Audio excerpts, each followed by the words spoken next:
Welcome to A Woman's Brew, where women talk about beer. In today's episode, we dip our toes into the world of wine.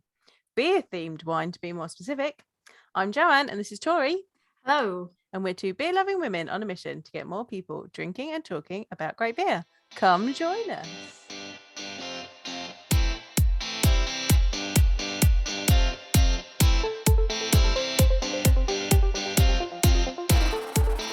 It's going to be an interesting one, I think. Yeah.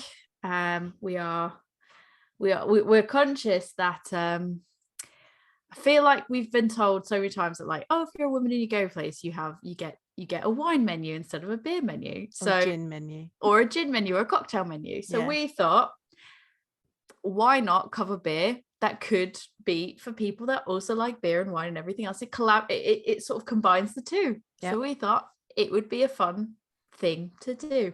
So we thought we would kind of start with white wine and sparkling wine, and then next week we'll take you through red wines and rosés, and maybe in future we'll go through cocktails and gins and everything else, just to if there are people that enjoy wines and they don't necessarily enjoy beer, or they don't think they like beer, maybe we can find a beer for them as well. I don't know, what do you think, Jo? I think that there's a beer out there for everybody. I think there's literally a beer for everyone. I just think people haven't tried it yet. If you enjoy alcoholic beverages. Yes, of course. Yeah. Although, actually there's non-alcoholic beer, so you might be all right there as well. There's non-alcoholic everything. Yeah. So I think there is. I think people have an idea of what beer is, but there's such a wide range of flavors and styles out there that you can't possibly have tried every type of beer to know that you don't like beer. So gotta be open-minded. I feel like one of those irritating friends, though, that when you're like as a teenager, when someone was like, oh, try these drugs or something, and then you were like, I'm good, like, doesn't do anything for me. They're like, you just haven't had the right kind of drug, like, you haven't had mine. And you literally just equating drugs with beer? Like, no, I'm saying I feel like that type of person that's like, yeah, you just haven't tried the right one yet. And then it's like, maybe there's not, but I truly think that there is a right one for everybody, and because there's so much, like, you don't do drugs, people. There's not a right drug for everybody. There is what not. She's talking about. There's not a right drug. That was not the analogy that she thought it was when she started out saying it. You can cut this out, but I stand by 100% what I said, because there's people that do say that, and that is exactly the analogy of how I feel I am, of going, you just haven't had the right one yet. That's how I feel I sound, like that person. Right, okay. Except this time, I think she sounds like a drug dealer. Yeah, I guess. But this time I really genuinely think that there is, I truly mean that I think there is a beer for everyone. You just have to find it. And I think the problem is sometimes it can take a lot of patience and trying, and you have to try like hundreds that you don't like first, maybe. And some people don't have the patience, rightly so, or the money, rightly so, to sift through. Yeah. So hopefully, if you are a person that likes wine, maybe we can help you today. We'll see. Or next week. Let's give it a go anyways. So I guess we can start with white wine. I actually do have actual wine, haven't you? Actual wine. I mean, we opened this, I think, to cook with it, and then we've been trying to get rid of it for a while. So I'm going to pour myself a glass of white wine while we sort of go over the tasting notes. Where that smells very white wine. That is white. So white wine, like a wine drinker and a wine sommelier would tell you that it doesn't smell like, air quotes, white wine. There is much more to it. Just like beer doesn't taste or smell like, air quotes, beer. I'm going to qualify this as well. I'm going to qualify this as well by saying, like, we are not sommeliers, like, we are not wine experts. We're not wine experts. No. I'm not a wine expert. I'm not even a beer expert. Let's be real.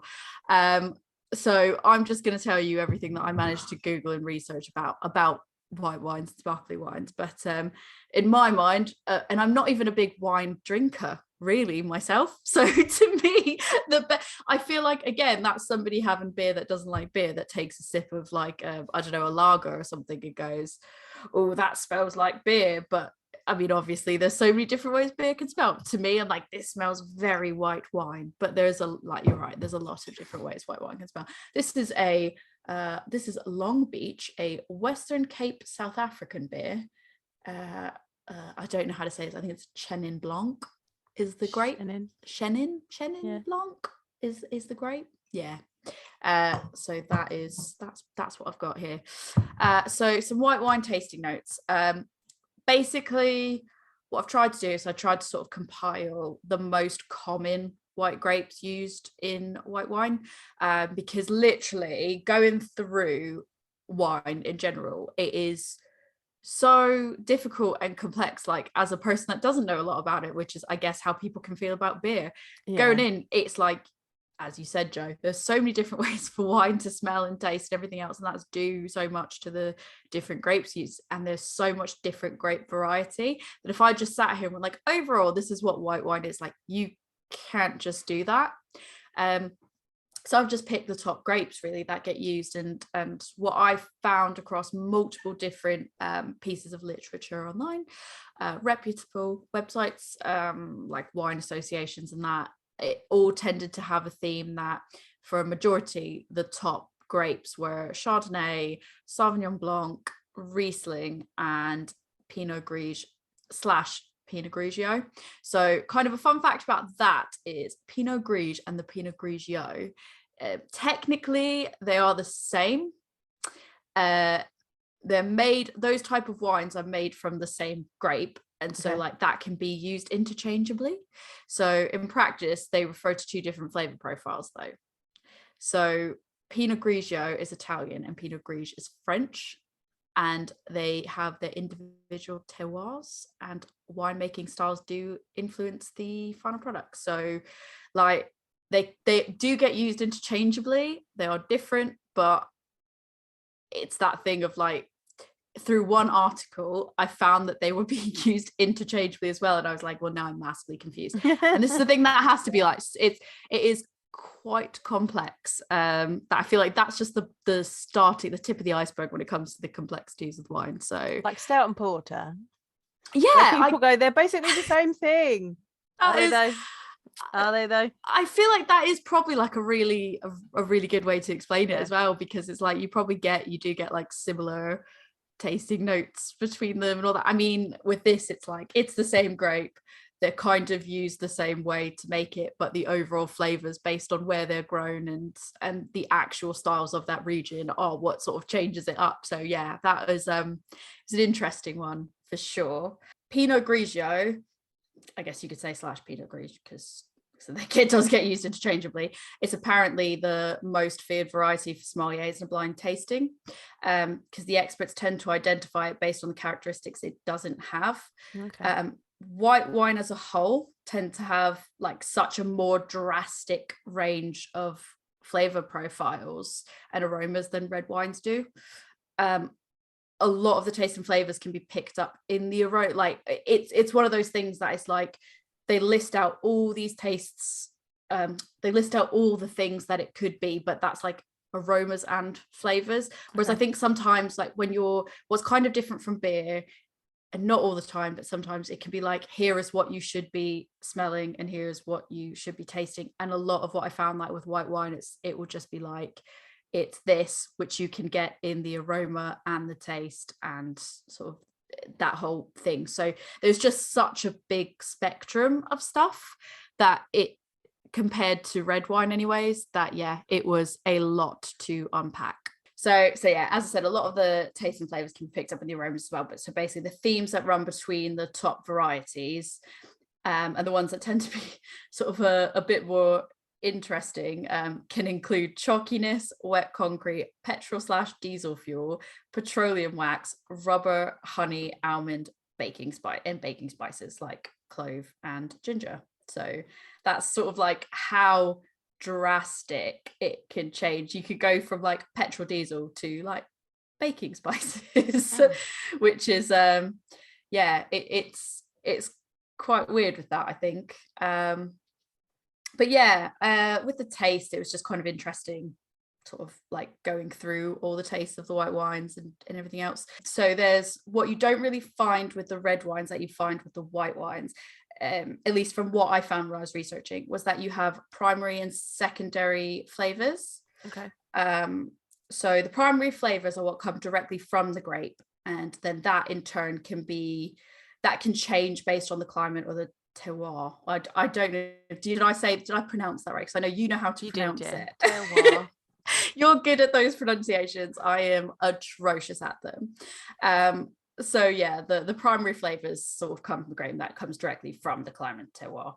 The secondary flavors are the ones that come from the winemaking process itself. Okay. So as part of this, there were different tasting notes depending on if they were oaked or unoaked, which I thought was actually quite interesting. So like you would read something, you'll be like, oh, if this style of grape was oaked, you get XYZ flavor. If it's unoaked, then it would be like this. And that was something I didn't necessarily find with red wine. But I guess if we were talking about it in beer senses, like, yeah, it would make sense. Like if you barrel age something in a particular barrel, you will obviously get those flavors. So when oaked, it seemed like quite widely, obviously this will vary depending, but you tend to result in more of a sweet baked good type profile, and then that can include vanilla, pie crust and baked tart, caramelized sugar, toast, creme brulee and spices, as well as cream, coconut and butter. And weirdly, with a Sauvignon Blanc, you can get dill. Oh, okay.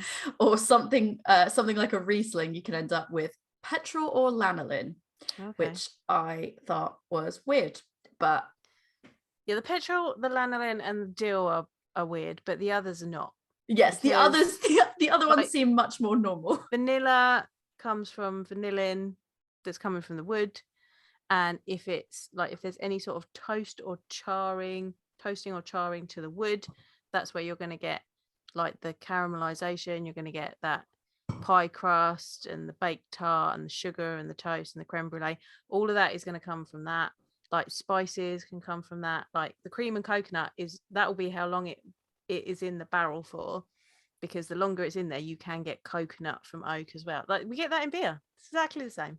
Yeah, no, definitely. And that's what I thought was really interesting, because through all my research, compared, like you'll hear more about red wine next week, but it felt more like I could draw parallels with white wine a lot easier to beer than potentially I could with the red wine in that sense, because it was just really interesting, because I felt like you could just fall down a rabbit hole of like learning about it, and I was so overwhelmed. So I've tried to sort of pull together a mass amount of the flavor profiles of it without being too overwhelming, because there was, like I said before, there was quite a lot to unpack. So without naming sort of a massive variety of the flavors that you can get, basically what I'll say is you can get a range of fruits, which could be tropical fruits as well as citrus fruits, stone fruits, orchard fruits, gooseberries, melons. You can even get bananas in there, which is interesting.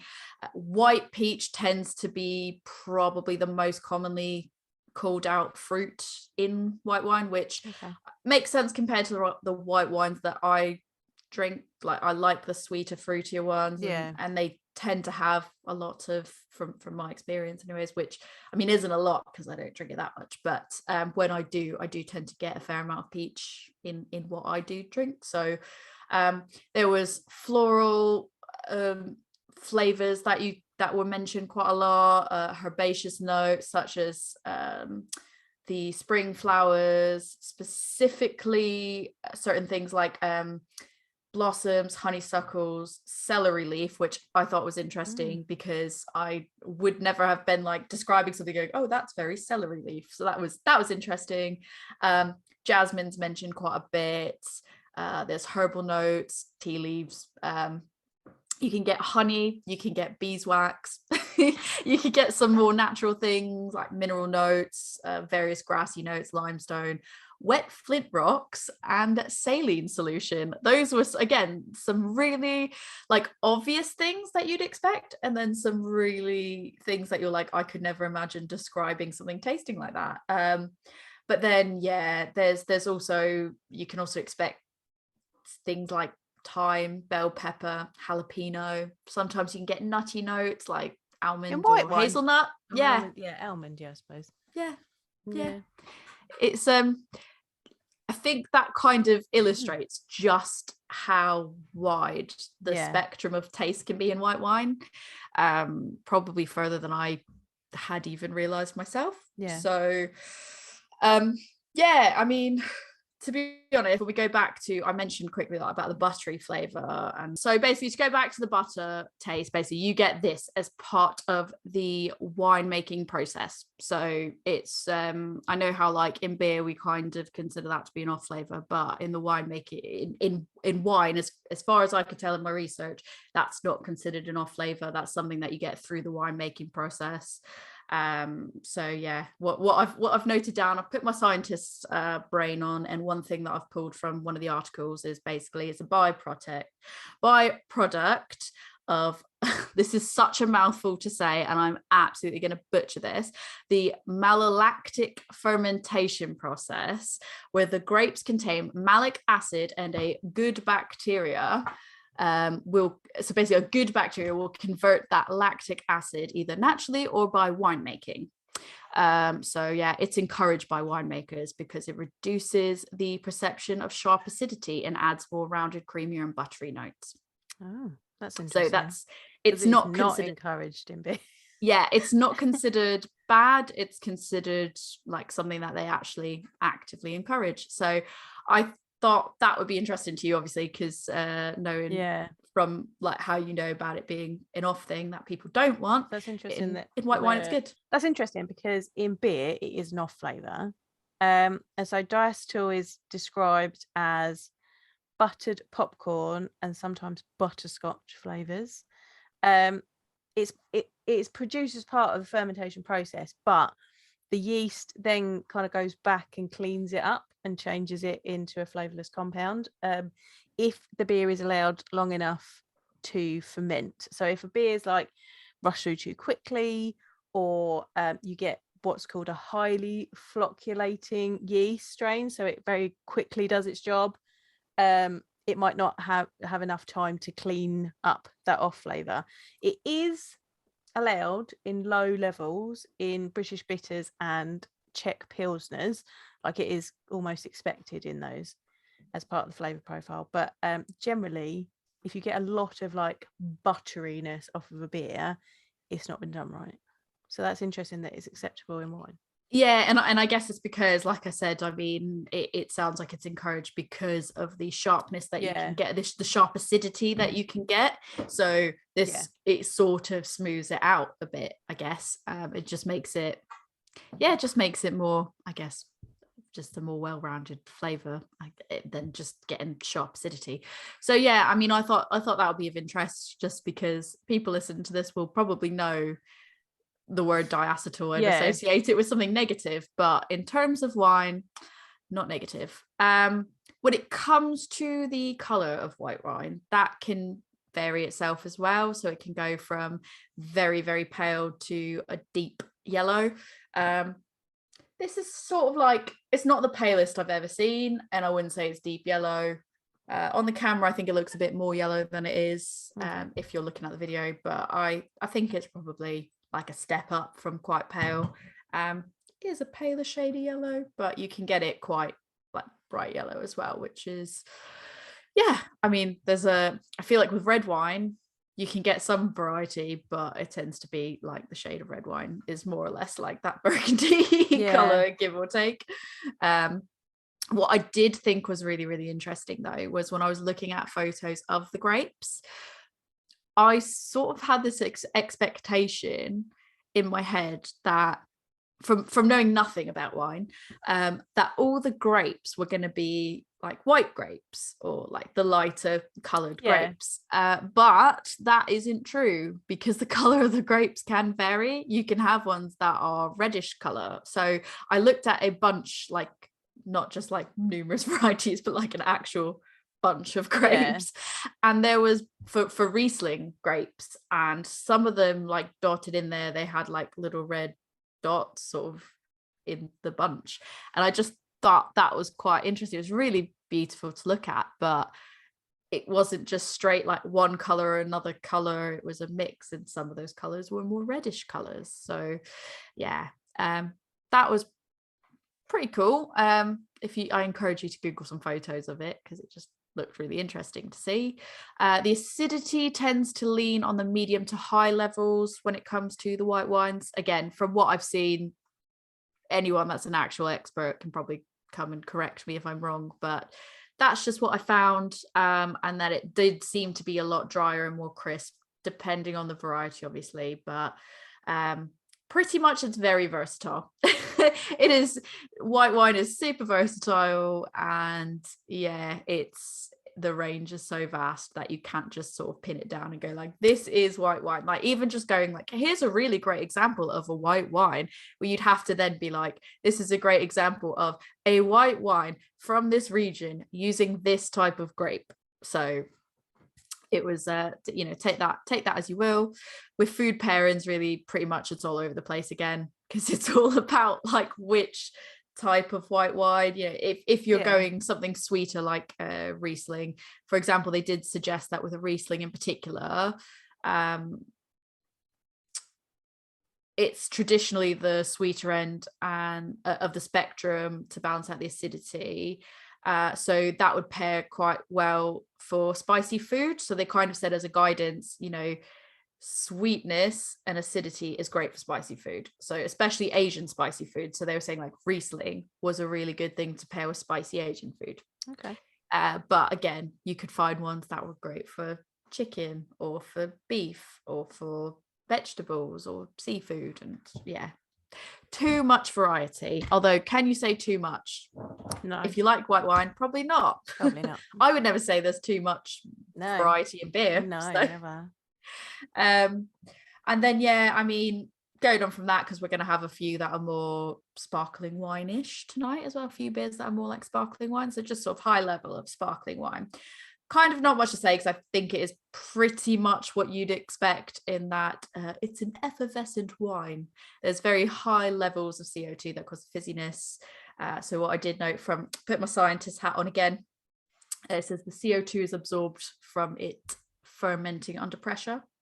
So if you have more of a sparkling wine, it involves a secondary fermentation as well. So again, you can get some beers that have second fermentations and all that. So the three biggest grape varieties to use for sparkling wine, they are the Chardonnay, Pinot Noir, and Noir Meunier. I'm gonna guess is how you pronounce that. Grape varieties. I think, to be fair, the most commonly known, I don't even want to call it like a style, because it's not really like a style, but the more commonly referred to sparkling wine is champagne. But champagne, in order for it to be a champagne, it has to come from the Champagne region of France. So literally it cannot be called a champagne if it does not come from that area. And I think I don't know if you've observed this, but I observe a lot of people being like, I love champagne, but actually they're not drinking champagne. No. The price doesn't necessarily dictate. Like, if you've got a more expensive bottle, that doesn't make it automatically champagne, and it doesn't automatically make it the best tasting or the worst tasting or whatever. So you have champagne, which is the French sparkling wine. You have cava, which I believe is at least 95% made in Spain, and then you have prosecco, which comes from Italy.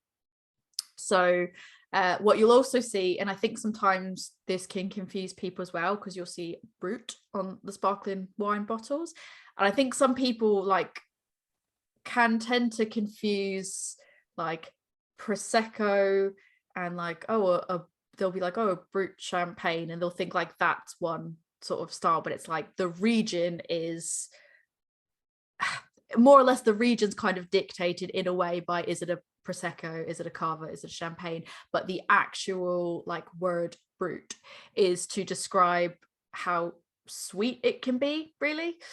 So Brut is the French word for dry or raw or unrefined, or so they tell me. I don't speak French. I failed French, so I'm just going on what I'm told there. So as you'll guess, if it's Brut, it's probably not going to be the sweetest one that you're going to get. So when checking the wine labels, so I do have like sort of a guidance. When you are checking the wine labels for sparkling wines, you can kind of see these terms on it. There's like Brut Nature or Brut Zero. That's the driest of the dry. So the Brut's high acidity, it's quite intense, this style of it. Then you have Extra Brut, which is just another term for extra dry. So not quite as dry as the Brut Nature, but still fairly high acidity. And then you've just got like regular Brut. That's anywhere between, so with this I've noted down, it's anywhere between 0 to 12 grams of sugar per liter. Brut is less dry, but slightly, so Brut is dry, but it's slightly less mouth-watering than Brut Nature or Extra Brut. So I have to read all this because it's so confusing. Yeah. It is very specific, and it's quite confusing because things are like, it's quite similar, but then you'll be like, oh, there's this one thing that's different. So hopefully I've covered I'm covering it okay. There might be some other things here, but then you have Extra Sec, which is a dry sparkling wine with hints of fruity sweetness. You have a Sec, which is a Brut with more residual sugar, yet still balanced by acidity. Then you have a Demi-Sec, which is a lovely and sweet Brut with intense fruit flavors such as apricot and lychee. And then you have what I can only guess is called a Deux, which is Deux, and that's as sweet as you can get, basically. So it's a sparkling wine that has more sugar than a can of Coke, apparently. I thought that was quite an interesting fact. More sugar than a can of Coke. Whether or not that was just like one or two websites choosing to put that out there and it's not actually correct, I don't know, but it made me laugh and I was like, that's going in. So yeah, that kind of covers the spectrum of like when you talk about sweet and dry. That's what you're going to see on the labels. And yeah, the most common flavors of a sparkling wine are citrus, apple, vanilla, toast, nuttiness again, and with Prosecco's in particular, they tend to be more light and fruity. So more vintage ones may also be creamier and toastier. So that's something to keep in mind. But obviously there's more range of flavors, as you can then have like sparkling rosés. You can have so many different things. Again, if you are using a different type of grape, then some of the more commonly used ones, that can change it as well. But yeah, so it's quite like I said, it's quite interesting in a minefield when you start digging down into it. So yeah, it's also worth noting that kind of like beer, you also get dessert wines, and a majority of those tend to be white wines as well. So yeah, they tend to be the really, really sweet ones that you'd have like after dinner as a dessert. So I guess kind of would that be an aperitif? Is that how you describe an aperitif? But I don't think a dessert wine would be described as an aperitif because it's not as I don't know, maybe. Yeah, I don't know. But yeah, you get dessert wines like you get dessert beers. So first beer, Castle's Brut IPA. So because we've been talking about Brut. Yes. I mean, I'll hazard a guess. Do we think it's going to be dry? I don't know. It should be, according to my research. I was going to say, do you want to tell us about a Brut IPA? Well, so interestingly, I always thought that a Brut IPA used champagne yeast, but it does not. Oh, it smells nice. It smells very fruity. It smells peachy to me. It's quite yellow. Yeah, I get a nice head on mine as well. Yeah, I was expecting it to be slightly lighter, but I'll talk about why that is in a minute. So this one, so this is from Castles, who are in New Zealand, and it's been hopped with YT and Nectaron, so that's why you're getting that lovely smell. Yeah, they get good tropical fruit smells from New Zealand hops. It's lovely. Like it really just smells fruity. Really, really lovely and really fruity. Yeah, it's lovely and clear. It is quite dry towards the back end. Dry. That is, yeah, fairly dry. Yeah, that's pretty dry. Which is interesting because I feel like it's not interesting in the sense of like obviously you know what that is, but like when you kind of run through the scale of like what I'll call like the brute scale of like where everything sits. Like, yeah, pretty dry. That tallies up quite well with what I'd expect reading that label. So yeah, like the smell of those beautiful fruits doesn't really come through in the flavor. No. It's just very dry. I mean, it's quite drinkable. So I do get that dryness. I do get a bit of fruit on it. Yeah. But it's not very strong. I feel like the dryness like does overpower the fruitiness. And when I say overpower, I don't sort of mean in a negative way, but it does. It's sort of if you were to smell it and not know what it was, you wouldn't guess that that's what it was going to taste like. Yeah, I think so. But I do think it lands quite similarly to what I'd expect when I'm having like a glass of definitely sparkling wine. So yeah, definitely. So shall I tell you a little bit about Brut IPA? Please do, because I'm done talking. So Brut IPA is not made with champagne yeast, like I thought.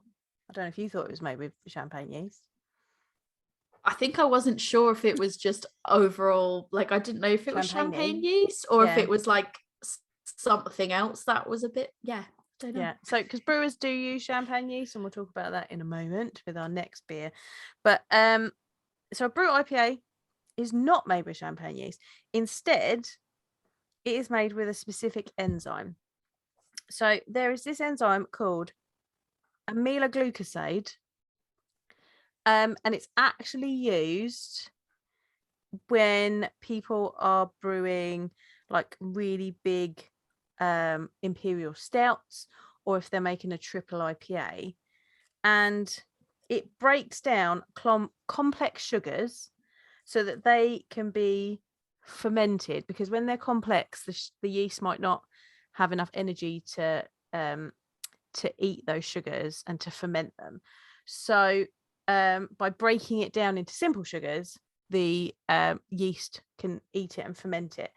So if you've got like a massive imperial stout, you've put a lot of like either lots of malt in there, you've put lots of maybe adjuncts in there, more sugar to really bump up that ABV. You want the yeast to eat all those sugars to create that ABV. Now, a brewer, I've read a couple of articles, and there's one in particular that was from 2018, and there was a brewer called Kim Sturdivant from Social Kitchen and Brewery in San Francisco, and he had been using this enzyme to help out making triple IPAs. But he was thinking one day, he was like, I've been using it for a while, and he wondered what would happen if he did it on a traditional IPA recipe, and if it would make that IPA recipe like bone dry. So he tried it. And he literally used just a regular IPA recipe, and I've looked into it, like the types of yeast that brewers use for it. It's literally any type of yeast. Some will use one that kind of gives really a neutral flavor, like doesn't add because an IPA is an ale. It will regularly use an ale yeast. Ale yeast can add more fruitiness, spiciness depending on the strain, but some add more neutral or more ferment more neutral and don't add anything. So they generally use kind of a more neutral strain, because what he then referred to as a Brut IPA, because it came out incredibly dry. So he stole that term from wine. That they wanted to use it to showcase the hop aroma. So hops would be added right at the end of the boil. None would be used for bitterness, so there shouldn't really be any hop bitterness in it. It's all going to be about the aroma and possibly the flavor. And in fact, they did it. They ended up coming up with a recipe where the color had to be they wanted the color to be really pale as well.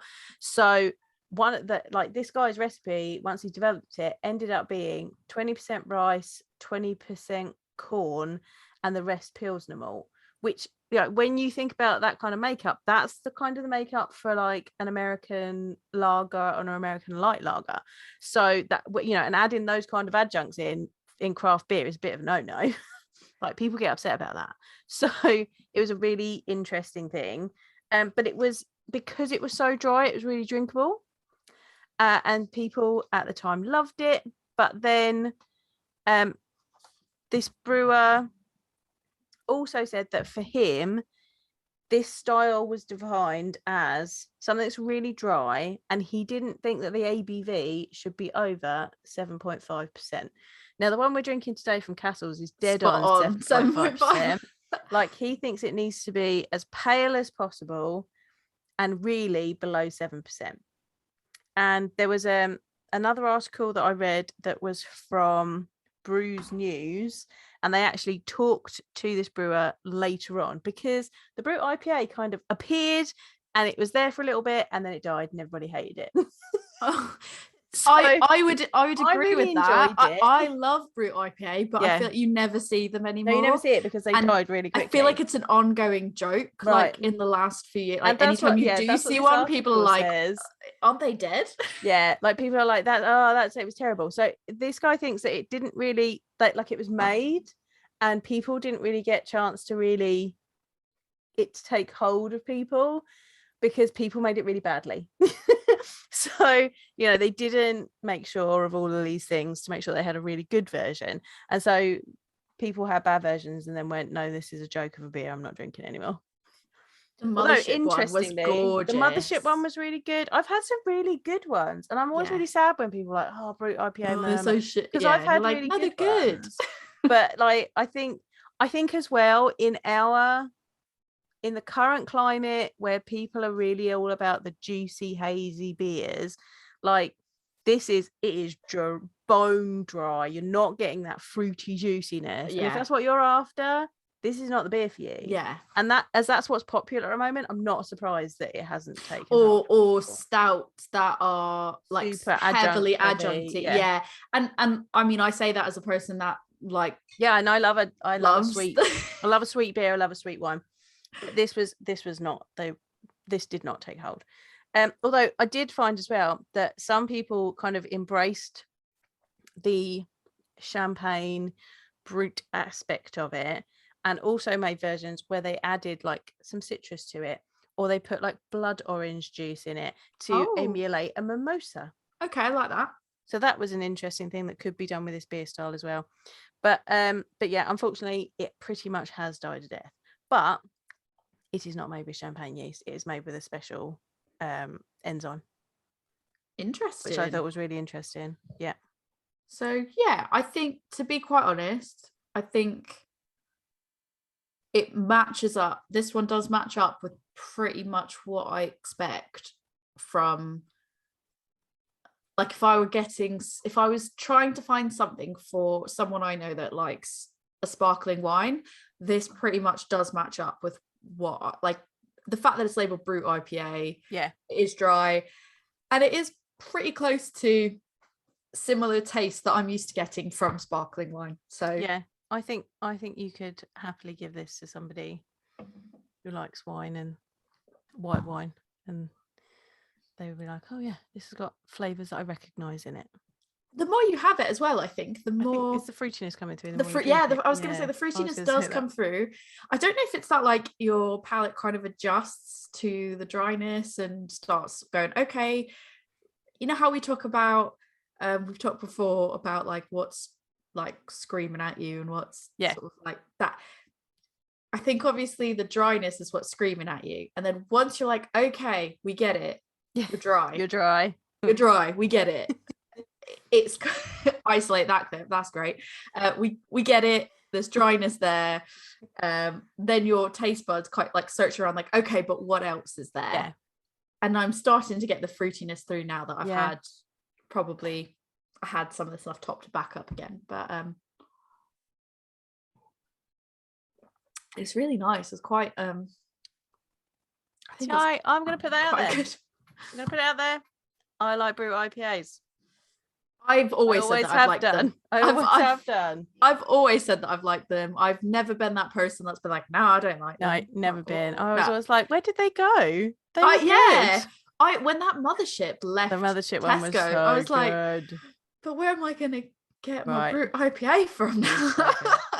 I used to get it and I'd feel very luxurious drinking Which it. is literally why I saw this one in my local bottle shop in Docker, and I was like, I need to grab this for Tori and I, because I know that you love a Brew IPA. I do. And I like a Brew IPA. And I was like, we need this in our lives, because you don't see them like ever anymore. It's a sad time. But this does, I think this, like for me, this does get the seal of approval of like, tick, is this good for a sparkling wine / wine appreciation person? Yeah, for me, that's a big tick. Yeah, definitely. There we go. We agree on that one for sure. On champagne yeast. This is the so we've talked about we've got the bad boy. I've also still got an Inkazi rosé. So have I. I've got mine here actually. I don't have mine. I've got the rosé one here. I've got to share this. I've got to share this at a bottle share group that I go to, because we had Ninkazi the other night, and I was just like, oh, and there's a rosé one. They were like, what? And I was like, I'll bring it to the next share. Weirdly, I think you can get them at you can get them in Sainsbury's. So you can definitely you've been able to get Ninkazi in Waitrose for ages. That's where I always get mine from. For like a good price. It's not even a price gouging situation. It's £9, I want to say. Yeah, I think it's pretty on par with what you'd get or £9 from Wild Beer Co. Yeah. And so that's that's readily available. And I think I have heard that the rosé one is available in Sainsbury's now. Sainsbury's. I've seen it in Sainsbury's and I was like, hello. What? I thought it was originally when I got my bottle, it was like, oh, we're doing this like limited release of them. And I was like, I'll get one of each. Yeah. That'll be cool. And I sort of held on to it. I've held on to that bottle because I've been waiting to save it. Yeah. But it is a sharing size. You do not get these in mini sizes because it is meant to be a celebration beer. Like it is meant to be your champagne replacement. Yeah, so just for anyone that's listening, it is 750ml bottle if you listen to it. But there's a lovely wax. And they're lovely waxed. Yeah.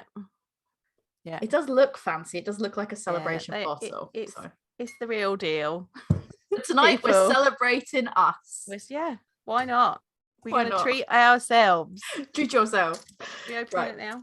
I'm scared because I'm not going to be able to open it right. I've shown you how to do it properly, I know, I've got to do the smiley face. Right, so you got to do the smiley face. I've already done my smiley face. For anyone that's watching, you get a blunt butter knife and you cut a straight line of that. And if you've got you cut a straight line underneath the cap, and then you want to do a smiley face with it, so you're cutting a notch of wax out.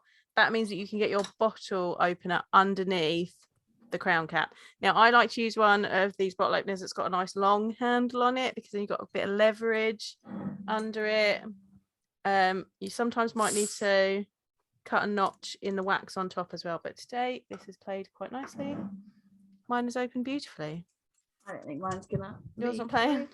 And I did it. See, I did mine with the old classic bottle opener. Yeah, because that's got so it's the wine bottle opener that looks like a person. I've got my so we've got our Wild Beer Co champagne flutes that Tori very kindly bought me. I did. I splurged. I treated ourselves. You did. I went to the Wild Beer Co. I want to go there bad.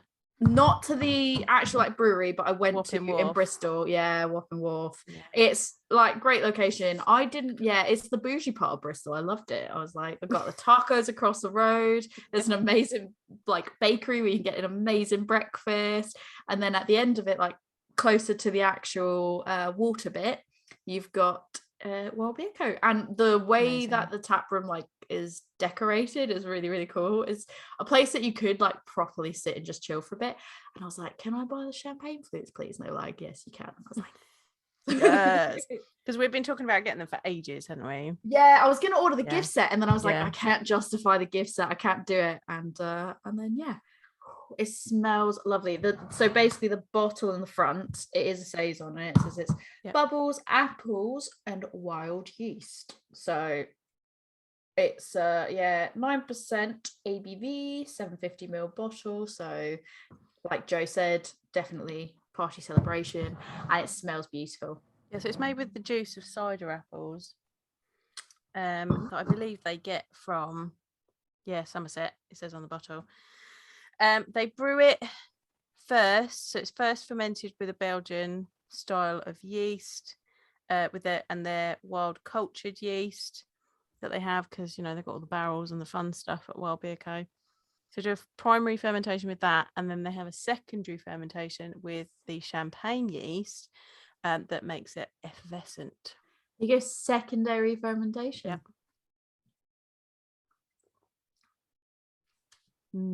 It's just had that spicy smell. Yeah, pepperiness that you'd expect from a saison. It is still relatively dry, but you get a bit of that crisp appleness with it. I would say less dry. It's less dry than the Brew IPA. Yeah. But there is still, like, if you are a person that likes likes a white wine, or likes like a sparkling wine that's maybe on the lower, or still has like a fair amount of dryness in it, but isn't like super, super dry, I think this would probably be good for you. Probably looking at that like list of dryness, the dry probably at sec or extra sec level, I reckon. Yeah, I could see that, because I think there is some level of sweetness, but it's not particularly high. And demi-sec. Yeah, and like I wouldn't even say like the fruitiness. I think it is more like the apple. I always hate saying appley, because I think like that can sound very wrong, and that's appley. Not. Yeah, like when I say it's appley, I know some people like when you say apple and beer, people like, no. Why? I've had people be like, oh no, that's not good. Oh, what? So green apple is an off flavor. Yeah. But if you just say apple, people make these. A lot of people make that assumption of, but like, you can also get apple. green apple from fermentation, from like esters and things. This is like positive apple. And this has got apple juice in it. So yeah. And sometimes you get red apple, which is different. See, that's the thing. It's like I love apple flavors as well. So it's like, but it just, because of the amount of times that you've heard people be like, no, apple bad. In my head, when I say appley, I'm like, I want to just make sure I'm clarifying, not bad apple. We're also still, some people still think that a hazy beer should be sent back. So that is true. That is very true. But yeah, I would agree with your dry / sweet like level rating. It is probably around that sec mark. Yes. But I do, so far, we'll see how it simmers as you tell us about champagne yeast, but I think so far I would definitely say, again, something I would share with someone that I think does like drier sparkling wine. Although what I will say is there's less carbonation in this than it's not what you'd get. I feel like the dry level of the Brew IPA sort of made up for that lack of carbonation, so felt more like a sparkling wine. This doesn't have as much carbonation, there's just the dry level, so it is kind of, for me, more like a dry white wine, I think. So brewers will use champagne yeast just like winemakers do. One of the things that's really good about champagne yeast is that it handles alcohol well. So most ale and lager yeast strains can top out at like 10 to 12% ABV, whereas a champagne yeast can get all the way up to 15% ABV, because our wines are higher in ABV. It's also works with microorganisms to clean up cloying sweetness. So breweries like Goose Island have used it in beer, Cloudwater have used it in beer, Wild Beer Co use it in beer. They like to use it because it dries out the beer, like our Brew IPA, but that was an enzyme. Because where it's really good at handling that fermentation, it can get up to those high ABVs. By getting up to there, it's eating more sugar, so therefore it is drying out the beer, if you weren't sure what that meant. As with this beer, brewers will often use champagne yeast with something else. A good example and a really good bit, and actually it came up on my time hop today from when I had it, as like weird coincidence. Goose Island use it in their Gillian, which is a farmhouse ale. I believe it's got strawberry in it. Seriously, I know Goose Island are owned by AB InBev, but their sour sister range is absolutely beautiful. I don't think I've got the Gillian. I think I've got Matilda. Matilda, yeah. Matilda, Sophie, Madame Rose, Gillian. I had Sophie already, and Matilda I still have. So good, because they had them in Tesco's. Yeah, I picked them up, and they haven't got them anymore. But I picked them up, but they were the ones that had been aged already or something like that, and they were like, "Oh, we found this. We've got this stock." Yeah, and then I was like, "I will buy it." Yeah, the Sour Sisters range is great fresh, because they do make them. We don't get them as much over here. You might get them in a Goose Island brew pub, but they do age really well, because they often use champagne yeast and Belgian yeast and Brettanomyces in them, so the flavors change over time. The Gillian that I had it 3 years ago, and it was from 2017, and it had aged beautifully for those 2 years. It made the strawberry really, really creamy and beautiful. Love it. So that champagne yeast in beer, delicious, is so up my alley. Love it. It can also be used singularly in a beer style called beer brut or beer de champagne, which a lot of Belgian breweries will do. And this uses, and we didn't talk about this, the champagne production techniques of multiple fermentations. So we did talk about the primary and secondary fermentations, but also the rumillage and dégorgement process of yeast removal. We did not talk about that. This is where, so I wanted to look that up and get like the proper definition of how that works in champagne. So I found it on the Wine Encyclopedia online. There's lots of things you can find on there. So champagne is initially fermented in stainless steel vats, and then it's blended. If it's a particularly good year, it will be blended with other champagnes of that year, but sometimes it's multiple years depending on how they came out. Once it's blended, a mixture of wine, sugar, and yeast is added to the wine. So they put a little bit of old wine in it.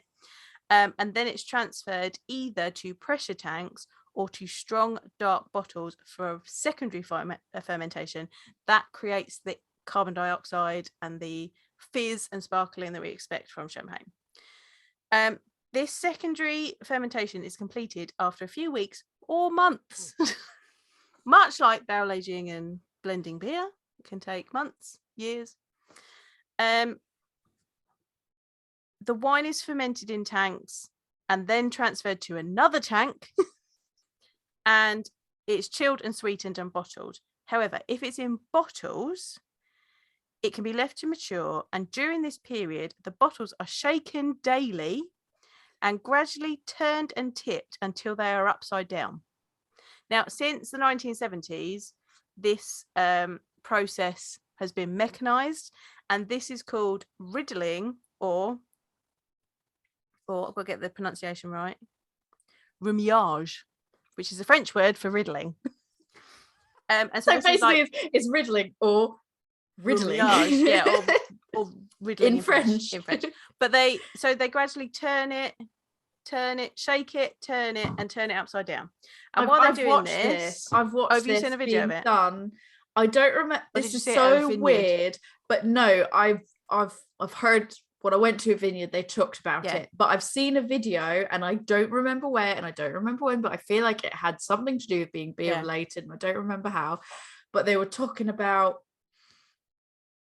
I want to say, was it a lambic brewery or something that would rotate the bottles, or maybe it was a Champagne region thing where they were turning the bottles every day by hand, and they did talk about there was machines that would just sit on a thing and it would just do that every day.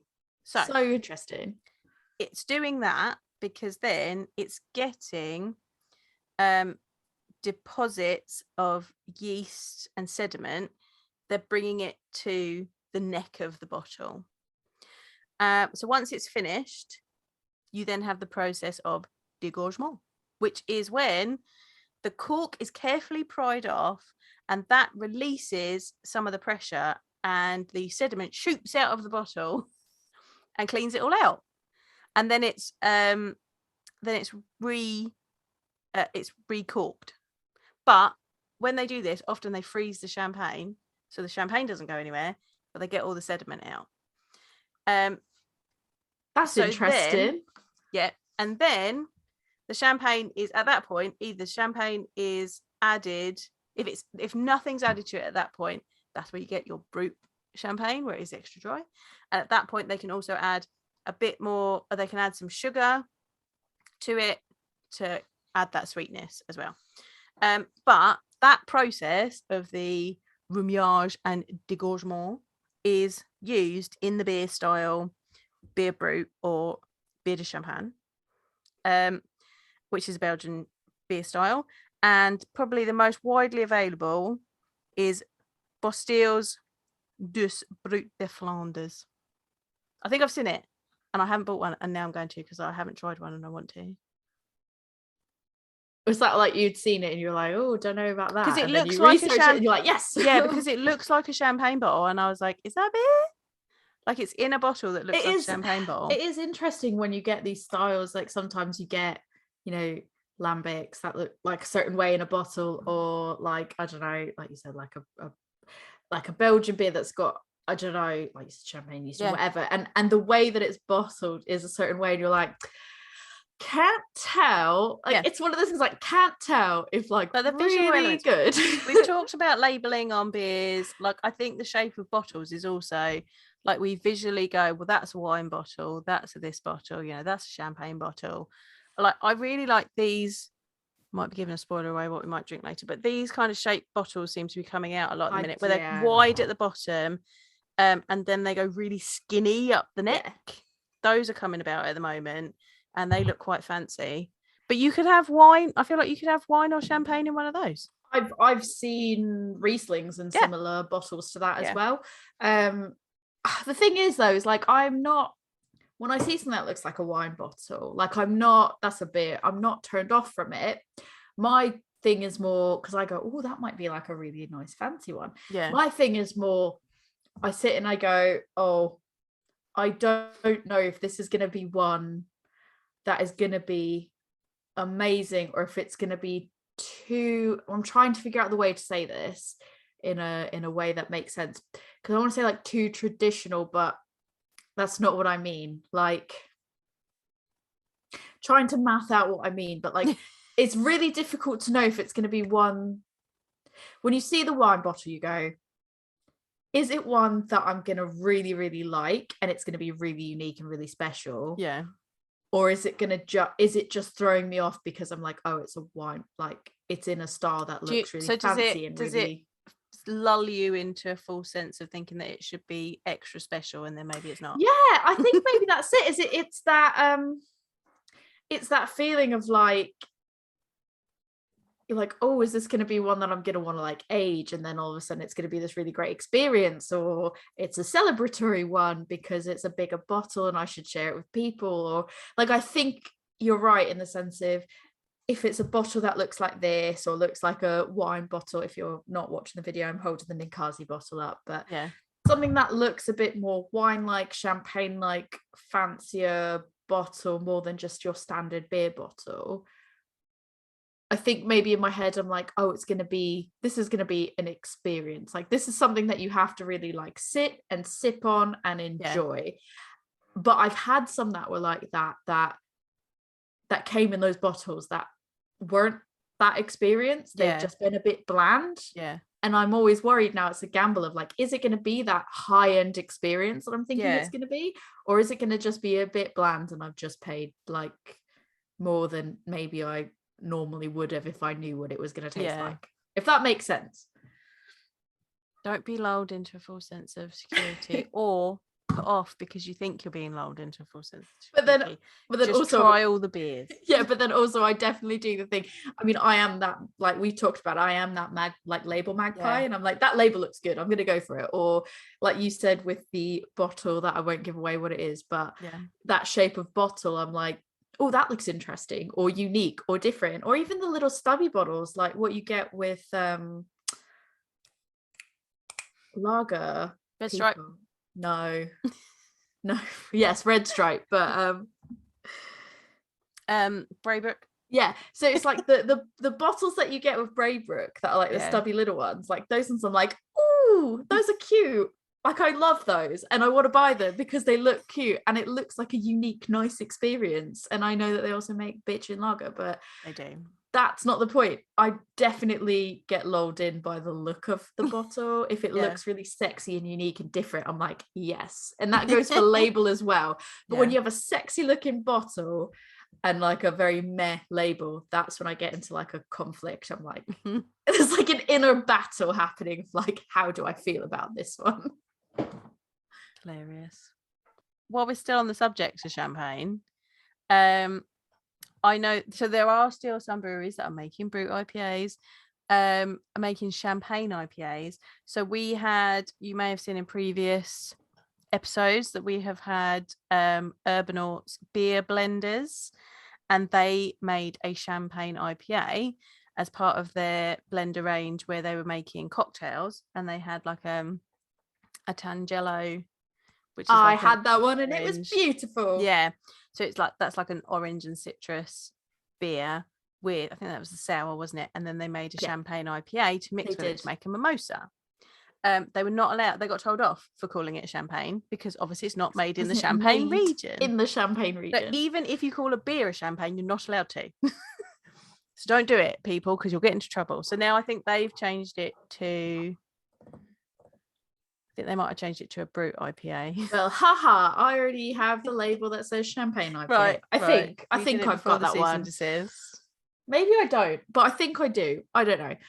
But I would, to be honest, I would genuinely like to because like France is so close to us in the sense of we could just take our car, we can go on like I mean, you are super close because you've got all the ferries literally right now. Well, we've got the ferries when they're allowed to sail.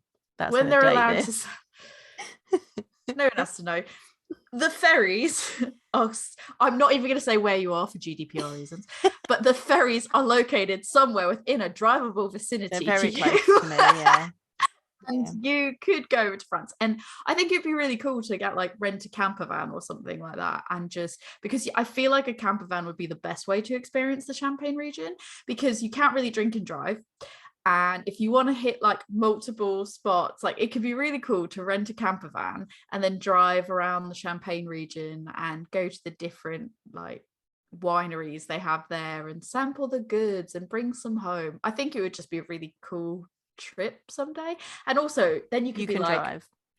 Then you could be like, actually, how good is champagne compared to all the other ones? Like, is it worth paying extra? We'll take bottles of Ninkasi with us and compare it. We'll be like, how actually good is this? Oh my god, we're gonna get killed by French people. That's fine. I'll take it. We're gonna get thrown out of France. I said what I said. With the Ninkasi rosé. Yeah. Not the Ninkasi rosé. With the Ninkasi.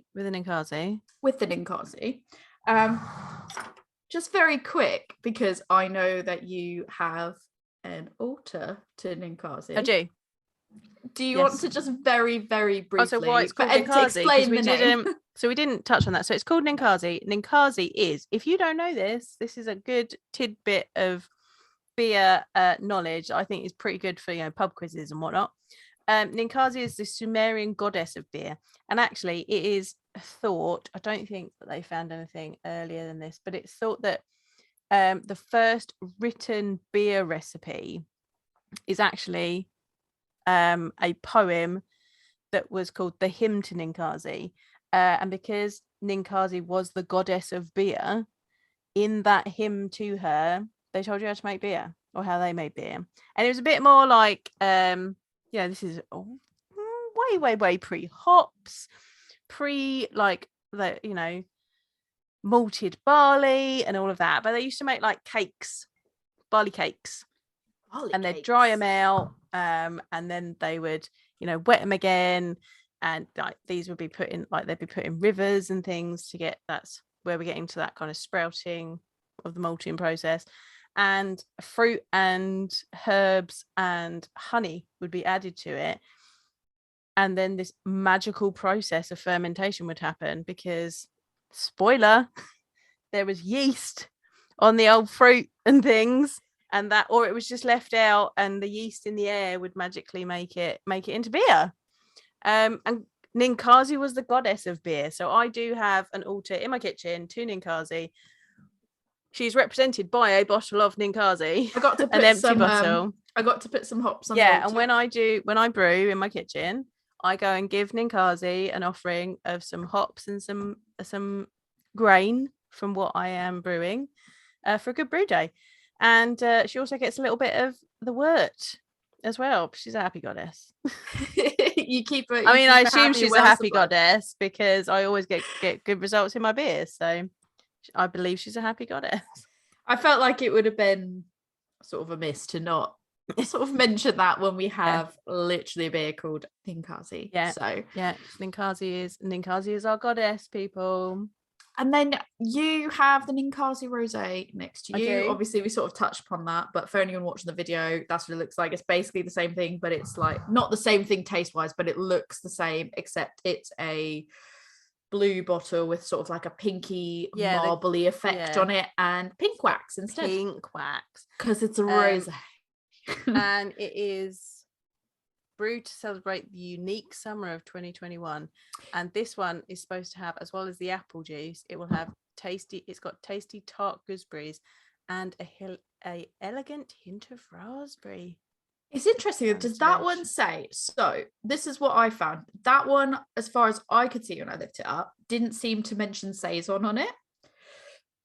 No. And I couldn't find it, and my assumption was it's basically still a saison. It's the Ninkasi, but they've added summer fruits in it instead, or all those different fruits that you mentioned, the gooseberries and raspberries, instead. But I couldn't see anywhere that it was like this one. No, literally it does says not say saison, bubbles, apples, and wild yeast. That one doesn't, and I don't even think on the website it mentioned it, and it didn't say on Untapped either. Let me look. I'm gonna look, because if it's the same beer and they've just added different fruits into it, then it should still be a saison. I wonder if that's because people shy away from saisons. I just found that really interesting, the fact that it didn't actually like list it, as far as I could tell at the time anyways, when I originally got mine. So on Untapped, it is down as a farmhouse ale saison in its style. I think maybe what it was is I had to go to Untapped to just double check that it was a saison when I originally got it. Yeah, in the description it doesn't say so, but it is marked into the farmhouse ale saison category. And it does, from the one that I had, it does pour looking like a rosé. Like it looks like a sparkling I haven't tried rosé. I'm excited, but as I said, I've got to save it. You've got to save yours. I've got to save it. I think, to be fair, person. like I said, I might still have a second bottle, so we'll see. Maybe I'll share it with you as well. Maybe we'll share. What do you rate this one now that we've had a little bit of it? I think wine people will like it. I think wine people like it as well. I think because it's got that pepperiness, that might put some wine people off. I was going to say the exact same thing, where I think it has the dryness, and that sort of like lightness to it, but the spiciness in it I think is a bit different than what you'd expect. So it will, if you are a person that also likes beer and you like wine, then you probably would definitely like this. If you are just a wine drinker, it could be hit, it could be miss. I think it's too hard to say, because it depends on what kind of white wines they like to drink. And for me, because I like beer and I like, prosecco and stuff like that, and I like that dryness, to me I'm like, oh yeah, I think I would definitely recommend it to someone, but I'm not necessarily considering the fact that they might not like those spicy flavors. I love a bit of spice. It can be quite niche, to be fair, even within the beer. Even within the beer industry, within the beer community, spiciness in beer can be niche. That's a fave of mine.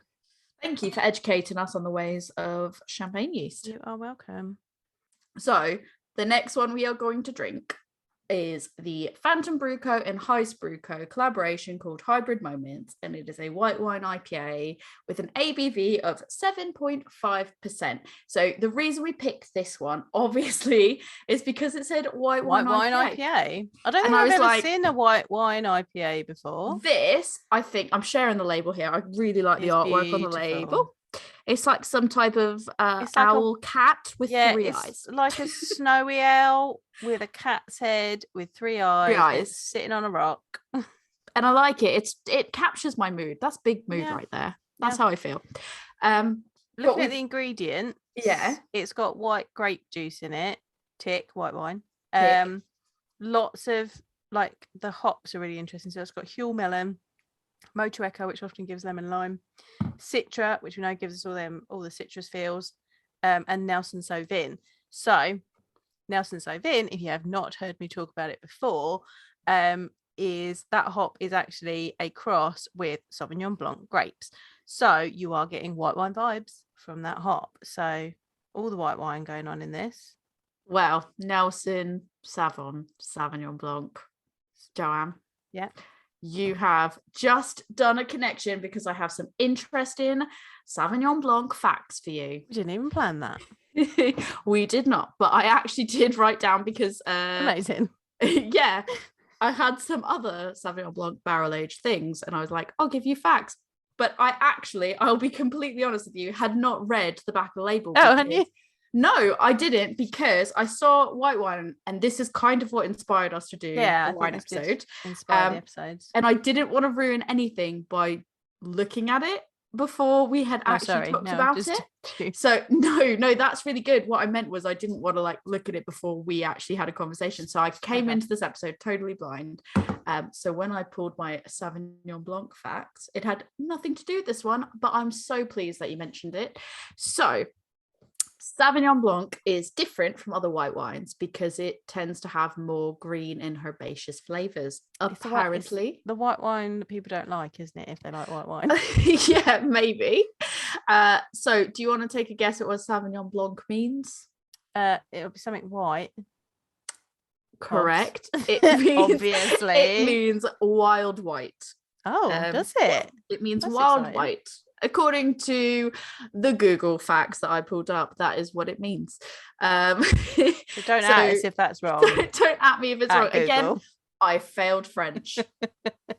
So that is what I found. So it is the most wildly planted grape variety. So it means that there's sort of lots of variation of flavor here, because at the beginning, if you remember, I kind of said the terroir impacts. You could have the same grapes, and those same grapes could be planted in the different terroirs, and that can drastically change the flavors. The winemaking process of how you do it can change the flavors, and if that is the most widely planted grape, you're gonna get a lot of variety from that. So, and I think that like terroir has always been like a massive thing in wine. I think we're starting to get it a bit in beer now, where, you know, hops are being grown in other places than their native land. Like we've got English Cascade being played around with, and English Chinook and things like that. So we're starting to get, like, beer is starting to get on that bandwagon. Agree. And yeah, the one thing I'll sort of deviate into, which isn't a Sauvignon Blanc, but while we're on the topic of interesting facts, I have some facts about Rieslings as well. Okay, I love it because I know you love Rieslings. I'm gonna have a Riesling. Me too. I can highly recommend, if you like Rieslings or you like sweeter wines, Rieslings are the ones for you. I can highly recommend Kung Fu Girl is what it's called, and I used to get it in the US all the time as for when I would have like holiday meals of family and we'd have some like a wine toast or whatever else. That would be my go-to, would be Kung Fu Girl, because I like the art on it and I like the name of it, and it was a Riesling, so it tasted really nice, and you can get it over here in Costco. Costco that isn't near me. It's not near you, but I can get it and I can bring it to you for your birthday. So amazing. If you're nice, I drive by Costco on the way to work. If you are nice to me, maybe you'll get a bottle of Kung Fu Girl. I mean, I might be picking you up a beer at the weekend, so we'll see what happens. But yeah, so Rieslings originated in Germany and have been around since the early 1400s, if not longer. But I think that's sort of the first recordings of when it came about. But there's a potential it could have been around longer. They were mentioned as Riesling. So this is what was really interesting. So they were mentioned as Rieslings in a book in 1546. Okay. That book was called Herbal by Hieronymus. And I don't know if I've pronounced that right, but it's a very ancient name. So like Hieronymus Bosch, who painted those scary paintings. Yes. I don't know who that is. I'm not cultured enough, Joe. I don't know who that is. I'm going to guess it's probably similar. But yeah, it was mentioned nearly 100 years before that in estate records, but it was mentioned under the name, and I'm going to butcher this because the way it's written is really odd. Okay. I can't really say it, but it's Reiblinger, I think, Reiblingen. And the reason I say it's written really odd is because it's like RIE, and then there's something that looks like a squiggly capital B. That's S's. Oh, so how would you say that? So like so you see that when they're talking about a mass. So like, you know, a glass, not a stein, it's a mass, and that is written MA and that's squiggly B, and it's a mass. So I guess it'd be Rieslinger then. Yeah. Rieslingen. Interesting. I didn't know like that. Riesling. I didn't know that. I've just learned something right on the spot, because there was nothing that said this is how you pronounce it. It was just like, this is how it was written in estate records 100 years before 1546. And I was like, squiggly B. No idea, squiggly B. Sounds like I don't know, some type of like recording artist, squiggly B. And I've learned a little bit of Spanish over the time. Well, I didn't learn Germanic languages, but I've picked that up from learning about masses and steins. I'm glad one of us knew that one. So that's why we balance each other out. I get the facts, you tell me how to say the facts. So basically, Rieslings originated as a cross between, you took French in past, so I'm going to guess you correct me, Gouais Blanc, Gouais. No, that's probably right. Gouais. Right. Gouais Blanc. Gouais. And that was a rare grape during the Middle Ages, and that was crossed with a wild vine Savannin, which was a hybrid parent of this grape. So those two blended to form the grape that is the Riesling. So interesting. Yeah, it was quite interesting. So they're one of the only few white wines that can be aged for decades. Oh wow,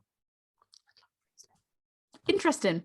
Like to me, interesting stuff. The fact that you kind of, I think, tend to naturally think, oh, you can age wines for however long, but Rieslings are one of the only white ones that can go for decades. So there you go. Those are my fun facts up. And I do have my Phantom wine shaped glass to drink this one out of. Let's tuck in. It smells beautiful. I'm getting like peach melon. I am getting peach and melon, and tangerine. It smells, I can smell the citra in it for sure, and probably the Motueka. Yeah. And a bit of the Nelson. I think the Huel probably is a bit more subtle. I can smell melon. I can smell a bit of melon, but I think knowing what citra smells like, that's the one that I think is overpowering for me. Maybe it's because I can identify it, if that makes sense. Oh, it does smell nice though. It smells lovely.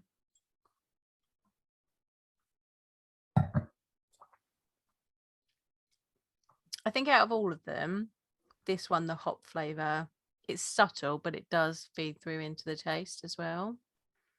It's interesting though, because there is, unless it's just my mouth being dry from the previous two, because I haven't, admittedly, normally I have sips of water in between, and this one I haven't. And I'm getting that dryness still, which is good. Still, like you can still get the fruitiness and then it have a dry finish. Yes. It's more, the dryness still comes through, but it's not overpowering the fruitiness of this one. I quite like it, actually. I like it. I think if you're a wine person, it's got the flavors that you expect, but the carbonation it doesn't quite work in a wine sense. I was almost going to say, I don't actually think it has the flavors you're expecting, because I think there's more hoppiness for me anyways. I'm getting more actual like hoppiness in this. I suppose it depends on how herbaceous you're used to your beer, to your wine being. That's true. I feel like there's almost too much body. I was gonna say, I think literally you took the words out of my mouth. I was gonna say, I actually think the body that comes through on this wouldn't be what you would align with a wine. Yeah. And I think it would just be, and maybe that's kind of what's, for me, bringing out that hoppiness more. And making me identify it more very clearly as a beer than as a wine. But it does, like you said, it has the right flavours. It's called hybrid moments. So it's got bits of beer, it's got bits of wine in it. I think to enjoy this as a wine drinker, you would definitely have to also like beer. Yeah. I don't think you could give this to somebody that was strictly a wine drinker and be like, try this. Yeah. They wouldn't be fooled. They might like it, but I don't think they would like it for the same reasons they like wine. And I don't think it's going to fool anybody if you handed them a glass of it. It looks quite hazy. It looks like a beer in all accounts. Yeah. And that, that is not in any detriment to it. It's not a slight. Very lovely beer. Because I think it tastes really nice and I really like it. But if we're judging it based on would a wine drinker think this was a wine or get what they want to scratch an itch for wine with this, they might get some aspects, but I don't think it would be enough for them to be like, yeah, I'll have that over a glass of wine. And I almost get a little bit of nuttiness from that malt as well. And there's oats in it that can sometimes give you a bit of nuttiness. But you said the dryness is quite high, I think, for me. Like, even the more I'm drinking it, it's quite high. But you said that some wines have a bit of nuttiness to them. So they do. It was almond and almond and hazelnut. So some, it said nuttiness, but it was nuttiness including almond and hazelnut. I think like almond and hazelnut were the biggest ones, but you can get other things. So I think the flavors might be there, but the body, the carbonation, definitely beer. Yeah, it is exactly as the name says, really, in my opinion, hybrid. I really like it. I really like it as well, and that, I think it says a lot coming from you, that you really, because like for me, I can say I really like it, but I really like hazy beers. And I find that both, but I like Nelson Sauvin as a hop. Fair. And I think Nelson Sauvin can be quite hit and miss with people. I think just the type of beers that it's used, not even the type of beers it's used in, but the flavors that sort of come from it can be quite hit and miss. But yeah, I think for me, if I said I liked it, it'd be obvious, because I do think that a lot of like the hoppy beers that Phantom and Heist put out tend to be right up my alley anyways. I love a hazy beer. This is a hazy beer. It's fruity. It's got the dryness that I like. It's just it is a really nice hybrid wine and beer, I think. But yeah, the fact that you're saying it as a person that's not naturally like, yes, hoppy beers, that says a lot, I think. I think so. It's a nice beer. It's very nice. Cool. We're moving on to our final wine section of the night. And we are going to have what you've already teased, which is the Cool Ship 2022 Single Foeder Sour, which is the Wild Beer Co. Yeah, so it's from Foeder number 1, 2022. Yeah. So I'm a bit gutted that we've opened it, because I wanted to sort of hold on to it longer, but also it made sense to have for this They're episode. They're also always really good. Yeah, so this is it's a style single foeder sour, aged 1 year in Napa Valley wine foeder, number 1. I like how they specify because they've got a lot, so they've got to label them. And then the flavors were apricot and stone fruits. So I felt like it's 500ml bottle, and it's that fun shaped. I love this shaped bottle. Yes. Looks fancy. 7.7%. Does look fancy. Looks really, really nice. But I felt like the flavors in this sort of did represent a lot of the flavors that came up within white wine as a whole, although we've already established it's quite diverse. If you look at it, I mean, it has a bit of an orange highlight to it. Yeah, it's kind of orange yellow, isn't it? On the camera, it looks like iced tea. It does. But it's when you actually hold it up to light, it's not. It's a lot darker than a wine would be, I think. I don't think I've ever seen a wine that colour. For the video, I'm trying to think, like, can I actually It's show got a people? nice creamy white head on it, but it's got little streaming carbonation bubbles. No. Yeah. It's not working. But I think the thing, so if you're not sure what cool shit beer is, we did an episode on that.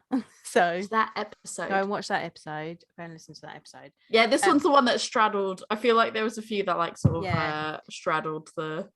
But a cool ship beer is potentially blended, and of course wines can be blended as well. So that with the flavor profile, we felt that we could use it in a white wine episode.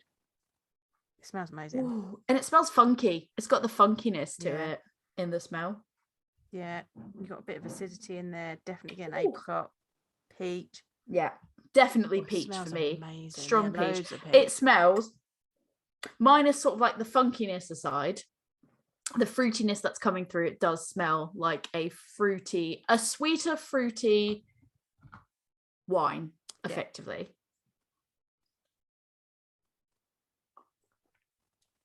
Oh, that's lovely. Oh, it's very tart as well. Nice and tart. It's like this lovely like tartness, like a very sharp. Nice bit of acidity. Lots of peach, apricot.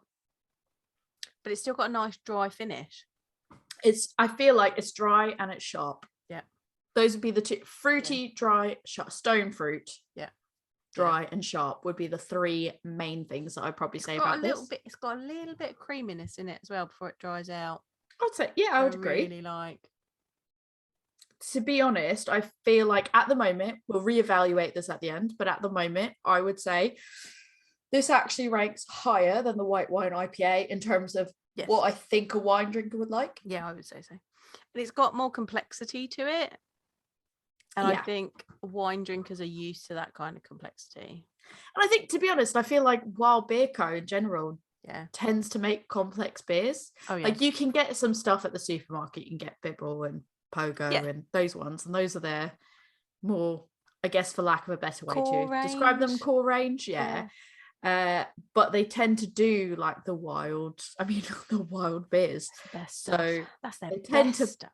Be more complex. So but this one being a foeder sour, I thought maybe you could explain a little bit more on foeders in general. Yeah, so foeders are generally made out of oak, and they are large vats. I think when I went and had a little Google of foeders, because I know how they're used for beer. If you just look up foeder, it tends to come up as a wine making thing. So they're quite tall and they're quite big. Whereas, when you think of oak with beer, you kind of think of barrels.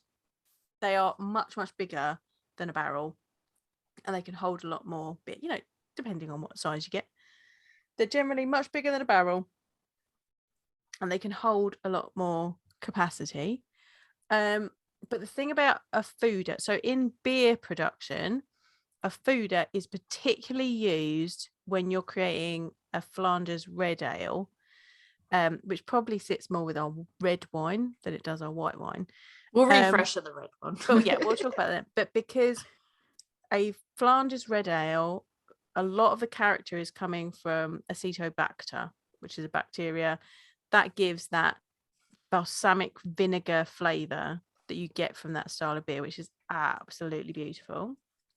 We're thinking Duchess de Burgon, Burgon de Flanders, Rodenbach. This is the kind of beer we're talking about. Did you have the cherry Duchess? I've got the cherry and I've got the chocolate. Have you had it? Cherry in my fridge. I haven't had that. Oh, I'm so jealous because I had my one and only Duchess with you, and then I never got the cherry or the chocolate one, and now I feel like I've missed out because now I can't find it anymore. I mean, I've still got them. They are only 330ml bottles, so it's just gorgeousness. I haven't drunk. I didn't think I was gonna like it, and I absolutely loved it. Really good with cheese too. Honestly, good with blue cheese. I didn't think I would like Flanders that much, like so Flanders red, and then so good. I had them, and I was like, "Oh, beautiful." But so the reason that a Flanders red is made in a foeder, in a wooden foeder, is because that Acetobacter really likes that environment. It likes that like the depth of it and likes the wood, and so that's how you produce those flavors. Interestingly, a Flanders brown or an old brewing beer is done in stainless steel because it doesn't need acetobacter to do its thing to create that fun stuff in it. So are those the same styles then? No, they're there's two different beers, but they're both from Flanders, and their differences are Old Brewing is in stainless steel and Flanders Red is in Fuda. So there's your differences. But so Fudas are used in wine production as well, and they've been used in this beer. They are made from oak, so that's where you're getting those oaky flavors. You also get vanilla because a chemical called lignin is added to the beer, and that is converted into vanillin, which gives you vanilla. I was going to ask if it gave cinnamon or no, vanilla. Okay, got it. If it's like, I don't know if fresh is the right word, but if it's like kind of clean oak, like nothing's been done to the oak before, then you will get vanilla. You can also have it slightly untainted toasted or charred. Untainted oak. Toasted or charred, that's going to give you different flavors, as I said at the beginning. And the longer you leave something in that oak, you then start to get coconut. So oakwood is really fun. Really interesting. Yeah. The fact that the longer you leave it, the more coconut. So because it's made of wood, and wood is porous as well, the beer or the wine soaks into the wood and then over time is pushed back out again, and then is soaked back in again and pushed back out again. So it gradually picks up all these different chemicals. And also because it's slightly porous, bacteria and things like that, like the good stuff, not the bad stuff, can get in there, and microorganisms can get in there and do their thing as well. So that's you get these really interesting complex flavors.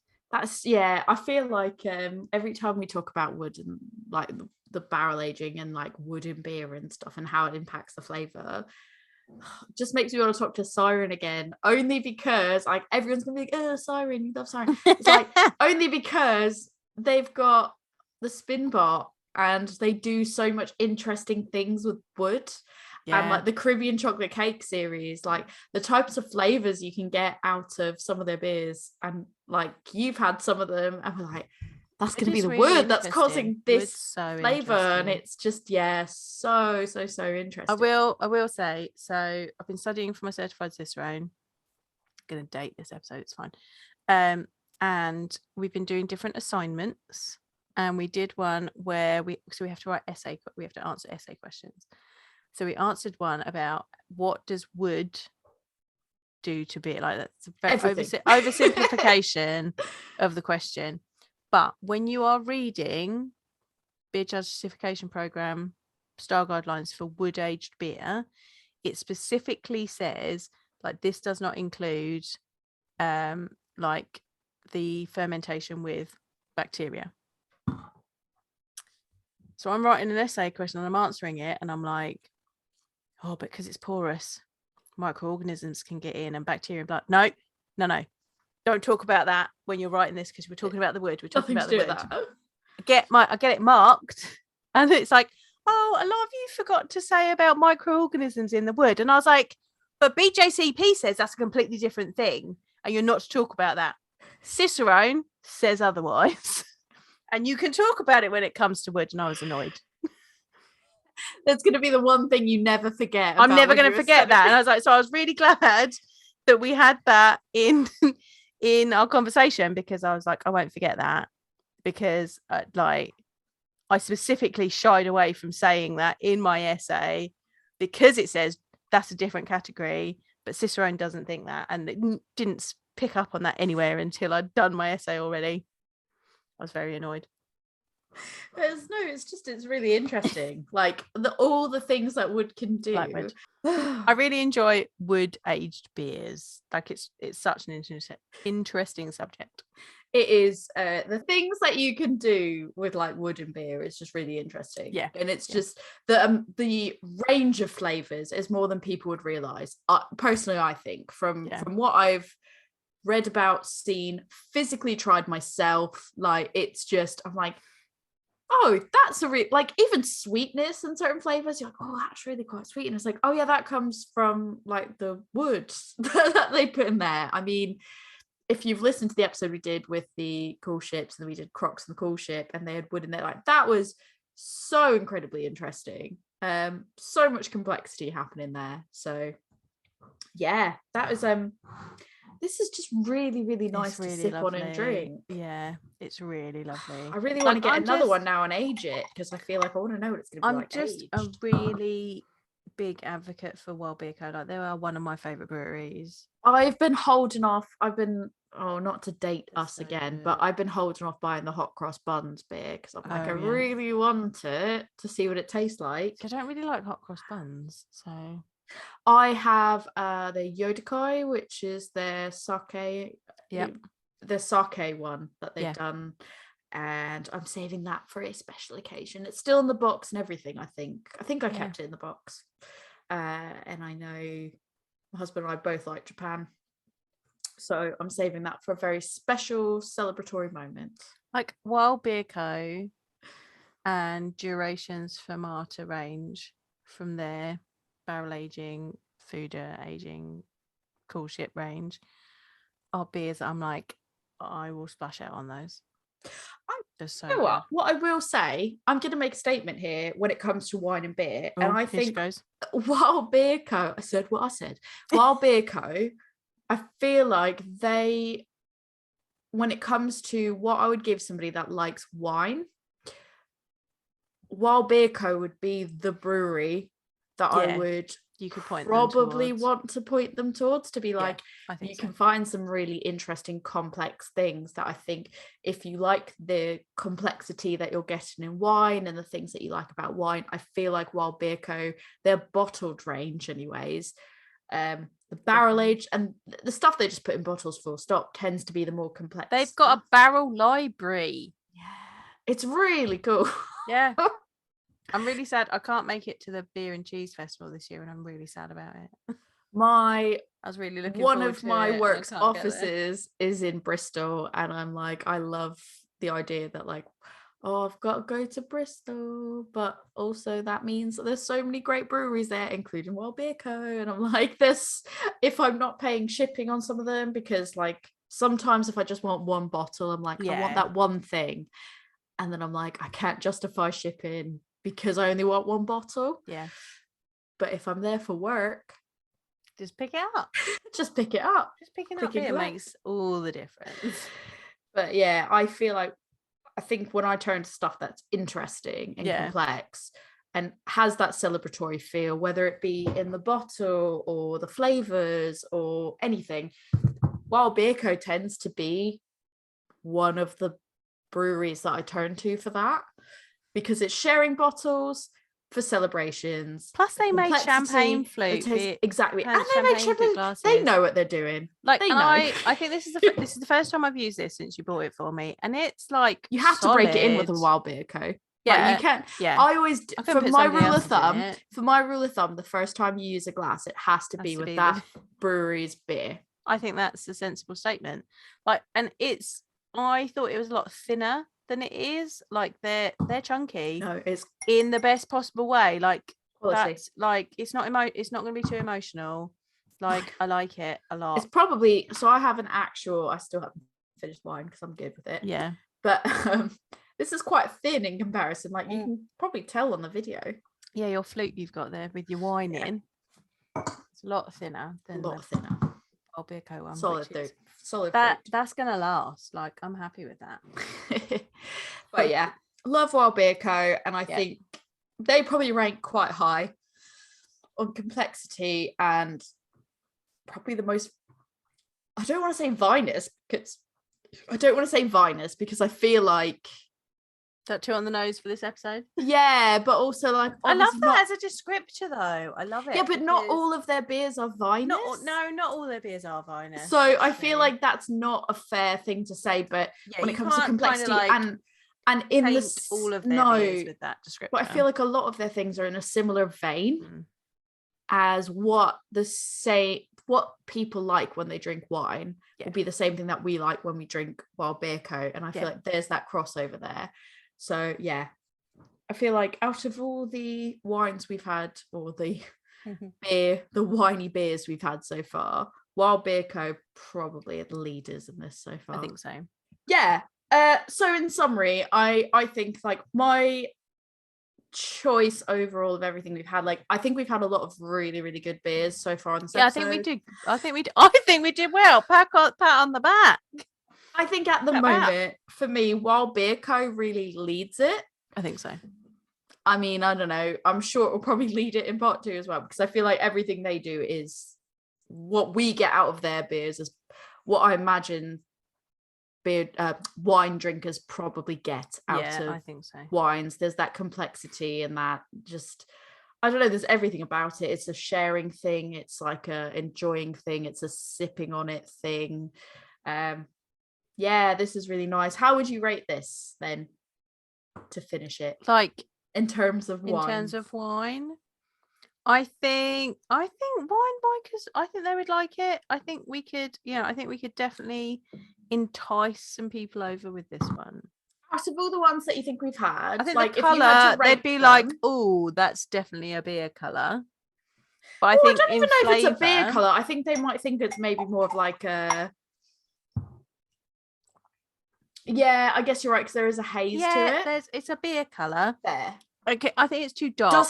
But it doesn't taste as thick as it looks. No. Like I feel like it tastes more full, and it looks like it would taste more full. But beer will thin out over consistency. Beer will thin out over time as it's aged, so that's fair. But yeah, I think you could entice some people over with this one. So if you had to go, we've had 2 Wild Beer Co's, we had Ninkasi and the Cool Ship.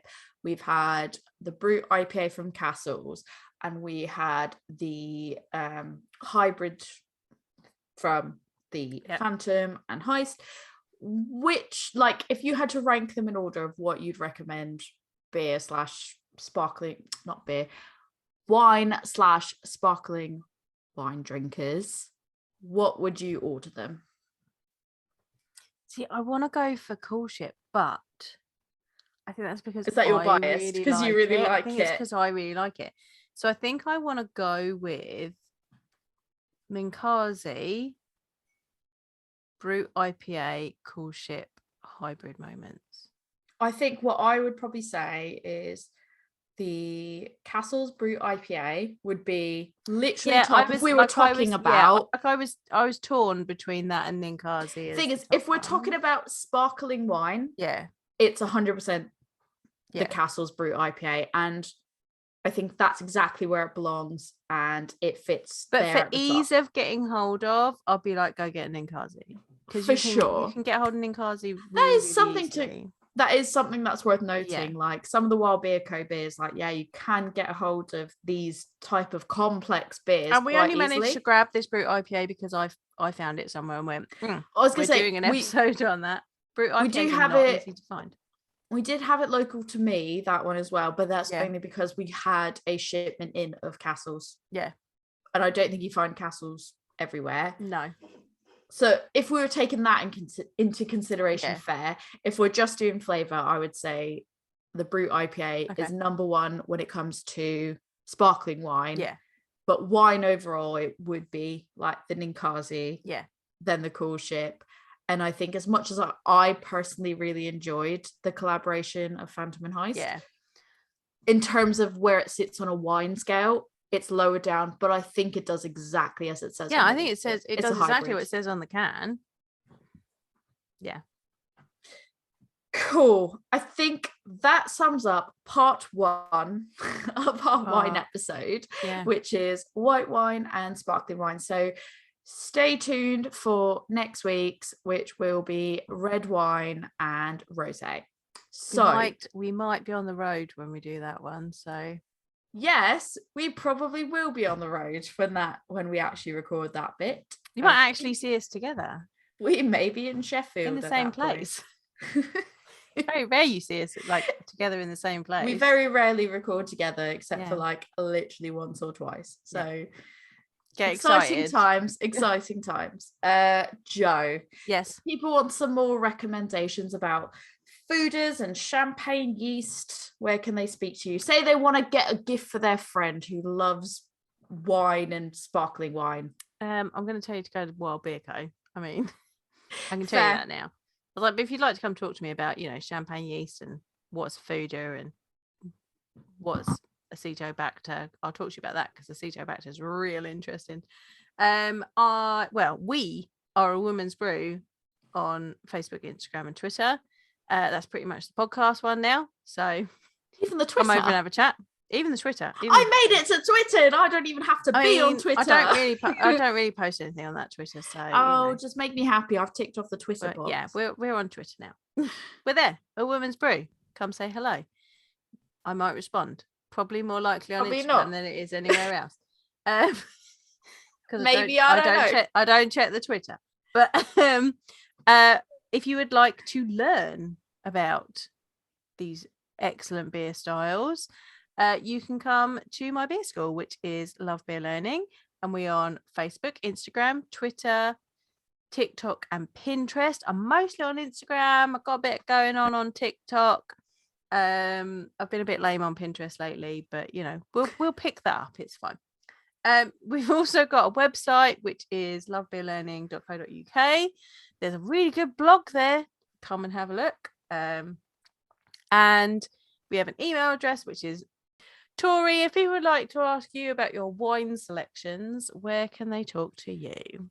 Well, if you want to talk to me about wine selections, you're probably fucked because I am not very great at wine, other than giving you one Riesling and you've got actual wine in your house, and I don't. So. I do have actual wine in my house, and if you're going to drink a red wine, top tip, drink a Chianti Classico. Look for the red rooster on the bottles. That's how you know. I've gone and I've done a wine tasting in Italy, so therefore I feel she's already got more wine advice than I have already. I don't. I did one wine tasting in Italy and I feel validated. But you're probably more likely to be able to talk to me about Wild Beer Co, because that's probably more what I know about. That is way more my wheelhouse. You can come talk to me on Instagram at adventures_in_optimism. And I don't really have anything else to promote because I've been rubbish at keeping up with my blog. Maybe by the time this comes out, I'll be better. I don't know, probably not. But I have made some fire TikToks lately. Yeah, your TikToks are on fire. They're good. Like 30 whole minutes into the last one I did, and that was just about my tolerance of attention span. And yeah, by the end of that, I was like, I will accept my Oscar nomination now for Best Film Director. So that's where you can come talk to me until our new stuff launches, I guess. So yeah, on that note, let's go finish the rest of our beers. Cheers.